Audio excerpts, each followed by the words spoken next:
लोकसभा चुनाव 2024 में अभी कुछ वक्त बाकी है, लेकिन यूपी के साथ बिहार की राजनीति भी अब दिलचस्प होती जा रही है, क्योंकि एक तरफ उत्तर प्रदेश में बीजेपी के सामने अखिलेश यादव हुंकार भर रहे हैं, तो दूसरी तरफ बिहार की कमान तेजस्वी यादव ने संभाल रखी है। चुनाव से पहले बीजेपी अपने पक्ष में माहौल बनाने की भी कोशिश कर रही है।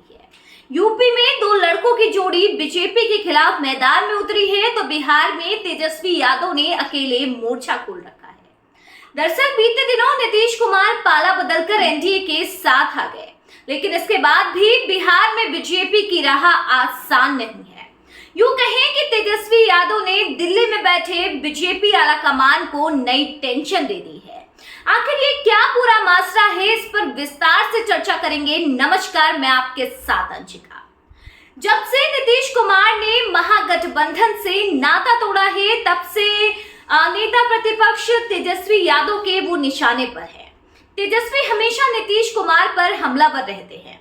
तेजस्वी केवल कैमरे के सामने ही नहीं, बल्कि जनता के सामने भी जाकर 18 महीने में किए गए महागठबंधन की सरकार के कार्यों का गुणगान गाते हुए नजर आ रहे हैं।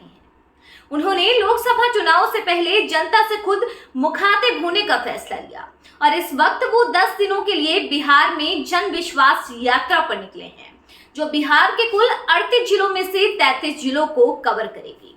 अब इसी बीच एक बड़ी खबर निकल कर आ रही है कि तेजस्वी यादव ने 3 मार्च को पटना में जन विश्वास महारैली का आयोजन किया है, जिसमें राहुल गांधी के साथ ही लालू प्रसाद, सीताराम येचुरी, डी राजा समेत कई विपक्षी गठबंधन के नेता दिखाई देंगे।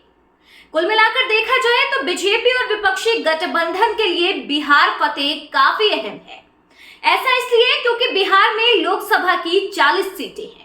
2019 में एनडीए ने 39 सीटों पर जीत हासिल की थी। इस बार बीजेपी की कोशिश है कि वो 40 की 40 सीटों पर जीत हासिल करे। वहीं महागठबंधन की तरफ से 3 मार्च को आयोजित रैली को विपक्ष की शक्ति प्रदर्शन के तौर पर भी देखा जा रहा है, क्योंकि गठबंधन की पहली बैठक पटना में हुई थी। तब नीतीश कुमार ही विपक्षी गठबंधन के कर्ता धर्ता थे, लेकिन अब उनके पाला बदलने के बाद बिहार में विपक्ष की ये पहली रैली है। कुल मिलाकर दूसरी ओर विपक्ष और जेडीयू में बेचैनी और चिंता की लकीरें भी साफ तौर पर दिखाई दे रही हैं। जिस तरह तेजस्वी यादव की जो ये यात्रा है, उस जगह उसका स्वागत हो रहा है, वो कहीं ना कहीं नीतीश कुमार के साथ बीजेपी को भी परेशान कर रही है। यही वजह है कि बीजेपी ने महागठबंधन से निपटने के लिए अब मेगा प्लान तैयार किया है। दरअसल बिहार में मार्च महीने की शुरुआत बड़े ही सियासी तापमान के साथ होगी। एक तरफ 3 मार्च को विपक्षी महागठबंधन पटना में चुनावी मैदान में जीत का बुगुल फूकेगा, तो वहीं एक दिन पहले यानी 2 मार्च को पीएम मोदी नीतीश कुमार के साथ बिहार में चुनाव प्रचार का बिगुल बजाएंगे। दोनों ही तरफ से बिहार की लोकसभा की 40 सीटों को साधने के साथ ही सियासी संदेश देने की भी कोशिश होगी। पीएम मोदी 2 मार्च को औरंगाबाद और बेगूसराय में कार्यक्रम में शामिल होंगे। वहीं लोकसभा चुनाव से ठीक पहले और विपक्षी गठबंधन की रैली से एक दिन पहले पीएम के दौरे के मायने बढ़ जाते हैं। 2019 में नीतीश कुमार एनडीए में थे। उस समय एनडीए को 40 में से 39 सीटें हासिल हुई।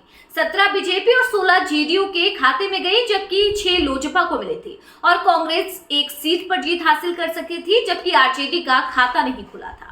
इस बार नरेंद्र मोदी और नीतीश कुमार बिहार उत्तर प्रदेश को मिलाकर 120 सीटें जीतने की बात कह रहे हैं, तो बिहार की 40 सीटें ऐसे अहम हो जाते हैं। यही वजह है कि बिहार में कोई भी रिस्क बीजेपी नहीं लेना चाहती। कुल मिलाकर बिहार में नीतीश कुमार के बलबूते विपक्षी गठबंधन मजबूत स्थिति में था, लेकिन एनडीए के साथ जाने के बाद अब तेजस्वी यादव के सामने एनडीए के विजय रथ को रोकने के और विपक्षी गठबंधन का जोश हाई करने की दोहरी चुनौती है। वो इसके लिए बिहार में यात्रा भी निकाल रहे हैं और ये सफल होती भी दिखाई दे रही है। दूसरी ओर बिहार फतेह के लिए बीजेपी कोई रिस्क नहीं लेना चाहती, इसलिए उसने दिग्गजों को मैदान में उतार दिया है। दरअसल बीते दिन रक्षा मंत्री राजनाथ सिंह बिहार दौरे पर रहे। वहीं 2 मार्च को खुद पीएम मोदी बिहार में बीजेपी के पक्ष में माहौल बनाएंगे। पीएम मोदी के दौरे के ठीक बाद अमित शाह यानी 5 मार्च को पटना आ सकते हैं और वो बीजेपी कार्यकर्ताओं को जीत का गुरु मंत्र देंगे। ऐसे में तेजस्वी यादव की जन विश्वास यात्रा के आगे बीजेपी की ये रणनीति कितनी काम लाती है, ये तो फिलहाल वक्त बताएगा। लेकिन बिहार का जो सियासी घमासान चल रहा है उस पर इस वक्त सभी की निगाहें टिकी हुई हैं। हालांकि देखना दिलचस्प होगा कि तेजस्वी और एनडीए या फिर नीतीश कुमार में कौन ये रण जीतता है।